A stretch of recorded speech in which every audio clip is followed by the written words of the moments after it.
All right, Dave, let's take a look at the players that you must sit here in week 11 because they're just too scary. So hit us with your running back sit here in week 11.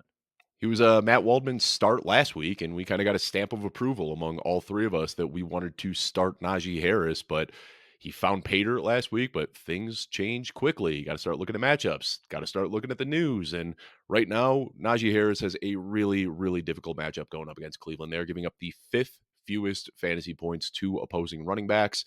Running backs are scoring a little bit against Cleveland, but it is almost all coming through the air. Running backs are not doing much on the ground. They have been a brick wall defense so far. And Alfredo, I'm sure you saw the news. Jalen Warren was officially named the starting running back in Pittsburgh. Now, what does that mean? I mean, we got to take it with a grain of salt. We know that both of these guys are going to be involved, but I think that Mike Tomlin is finally starting to see what the nerds have been seeing for months is that Jalen Warren is just the better running back. I mean, he is a spark plug when he gets the ball in his hands. If you're starting Najee Harris this week, let's call it like it is. He's not rushing for 100 yards. He's not going to have a huge game on the ground. You are praying for a touchdown. Cleveland has allowed a rushing touchdown in less than half of their games this year. You also look at Vegas kind of doing the work for us right here. Yeah. 36.5% over and under. That is the lowest of the week.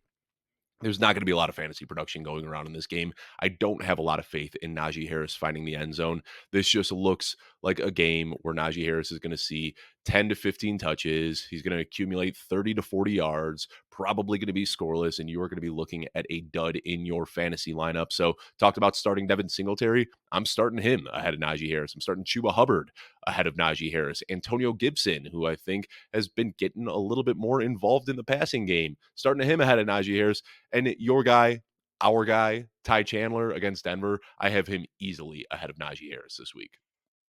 I think the only saving grace for a guy like Najee Harris or Jalen Warren is that this is probably going to be one of those ugly, grinded out 1950s Bronco Nagurski style games where Bronco there could Nagurski, nice. yeah, it's just been a fun week to say that name. We were using it on Twitter. Like this could be like one of those ridiculous games where there's 60, 70 rushing attempts between the two teams, like just going absolutely bananas. So if For there's one 1.8 saving yards per grace. carry. Yeah, right.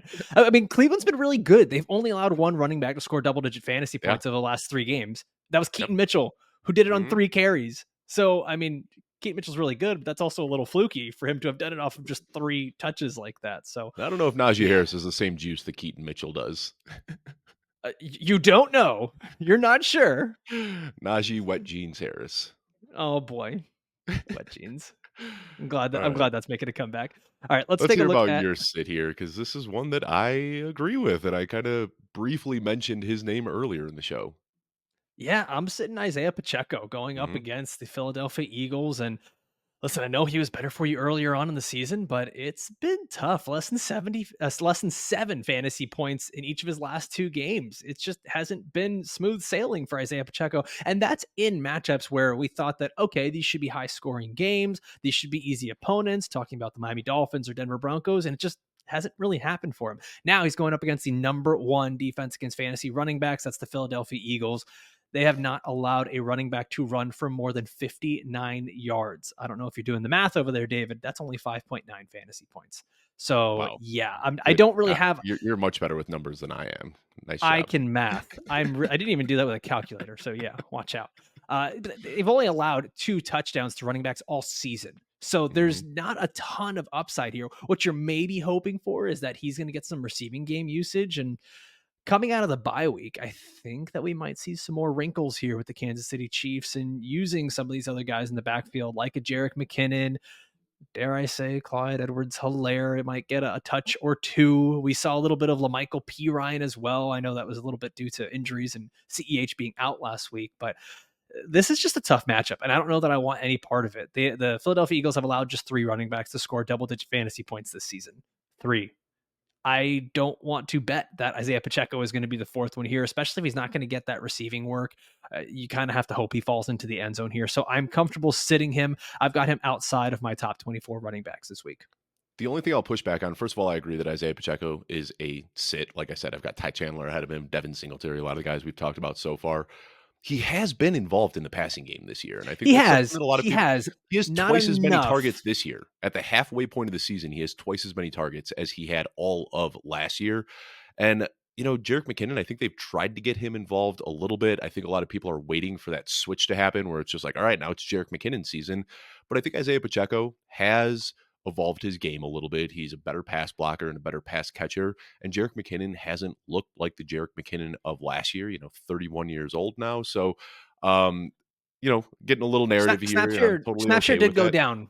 Snapshare Yeah, did go down for Jerick McKinnon, in their last game against Miami, against but Miami. Yeah. even with that, Isaiah Pacheco had 1 target and no receptions in a game that we kinda thought would have been a big back and forth, high scoring event. Yeah, I think this is a terrible matchup for Isaiah Pacheco, and that's Yeah. why I'm okay benching him. But I think a lot of people are starting to try to like sell their Isaiah Pacheco shares because they think that Jerick McKinnon is just going to completely usurp the No, role don't from him. panic. I still like Isaiah Pacheco for the rest of the season, but I'm definitely okay benching him in week 11 if I can. Dave, hit us with your wide receiver that you're gonna be sitting in week 11. Now, this one's spicy, all right? Like really, really spicy here. So I'm not Uh-oh. saying like, How bench spicy? Devonte Adams Like for. tears coming down the eyes, mucus on the face, that kinda spicy? Yeah, the bomb. Get If you a glass you of got milk? any Hot Ones fans out there, this is the bomb, Alright. melting your face off. Devonte Adams, though, going up against Miami, this is kind of a sketchy matchup. And like I said, you're not apt, like you don't have to bench him for, any random schlub. But there are Schlub. some guys that I'm, putting him ahead of. And right now, Devonte Adams, wide receiver 21 on the year, and almost all of that production came in one game where he saw 20 targets. He just hasn't really been that great this year. It's not the same Devonte Adams we've seen in the past. Had a decent connection with Jimmy Garoppolo in the short to intermediate parts of the field, but since Aiden O'Connell has taken over, the production really just hasn't been there. The usage has been there. In the 3 games that O'Connell has started, he's seen 11 targets per game, but that has translated to 65 scoreless yards per game. Now, you can start Devonte Adams, and I think you can get a reasonably safe floor. You're probably going to look at somewhere between 4 to 6 catches, probably getting 50 to 70 yards, but I don't think there's much of a ceiling here, especially with the Miami secondary being healthy now. Jalen Ramsey has historically played pretty well against Davante Adams. They got Xavier Howard there as well. Again, I'm not saying that he is a must bench player, but you talked about Marquise Brown up against Houston. I have Marquise Brown ahead of Davante Adams in my rankings this week. Oh, Tank Dell, wow. who has been red hot, I have him ahead of Marquise Brown in that same matchup, which I think is just going to be a great fantasy matchup with a lot of points going around. Adam Thielen, now that Frank Reich has taken over play calling duties again, I've got Adam Thielen ahead of Davante Adams. Oof. DJ Moore and Christian Kirk. I mean, right now I'm looking at Davante Adams as more of a back end wide receiver too, and it's a tough pill to swallow if you drafted him at the 1-2 turn. But this is not the Davante Adams we have seen in years past. He is performing like a back end wide receiver too. I'm not ready to just say he is still a wide receiver 1 must start player. I'll push back a little bit. I've still got him a little bit higher. I've still got him in my top 18 wide receivers for this week, just because I do think that game script is going to dictate that the Raiders need to try to run the ball. That Miami Dolphins run defense has gotten better, so I don't think Need to Las pass Vegas the is going to be ball. able.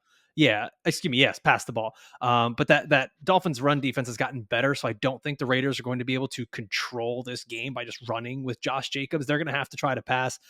Jalen Ramsey and Devonte Adams have had some battles over the year, and Devonte Adams has owned him every single time. So, as a Dolphins fan, like I'm genuinely nervous. Xavier Howard is not the guy that he used to be, but I will say this: every time that Devonte Adams has owned Jalen Ramsey or had these big games against him, it was with Aaron Rodgers and Derek Carr, Yep. not Farva from Super Troopers playing quarterback back there with Aiden O'Connell. So, yeah, I think that your concerns are very valid, very valid. I think that's going to be a tough decision for fantasy managers. I think I would still start him, but I totally get what you're saying here. Let's wrap it up with the final sit of the week. And this is a guy that we kind of opened up the audio version of the show talking about a little bit, but tell us why you're sitting Amari Cooper this week.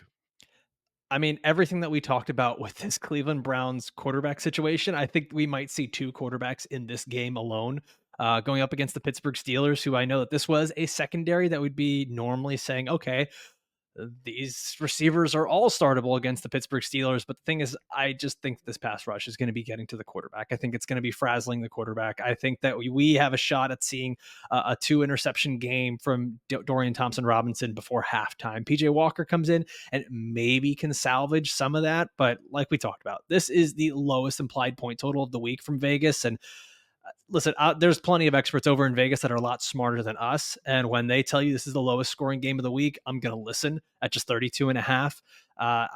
I'm just not excited about it. I'm really not. And you mentioned those splits for Amari Cooper in games with and without Deshaun Watson. Let me read those splits to you. In games with Deshaun Watson, 17.5 fantasy points per game in PPR for Amari Cooper. Without, 9 fantasy points per game.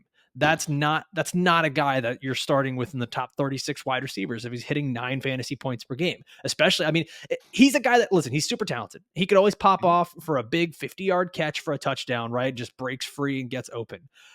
That's always going to be there. I think I'd rather rely on someone else this week than Amari Cooper going up against the Pittsburgh Steelers. And I'd much prefer Amari Cooper with PJ Walker than I would with Dorian Thompson Yes. Robinson. We've seen PJ Walker has, he was decent for DJ Moore last week. Amari Cooper had a decent game with him earlier in the season. PJ Walker isn't afraid to throw the ball deep and at least let Amari Cooper make a play. We didn't see that from Dorian Thompson Robinson. So, yeah, completely with you here. You brought the numbers. I said he scores almost half as many points, but you backed it up with actual facts and data. And that's why I appreciate you, Alfredo. Nerd. Push my glasses up.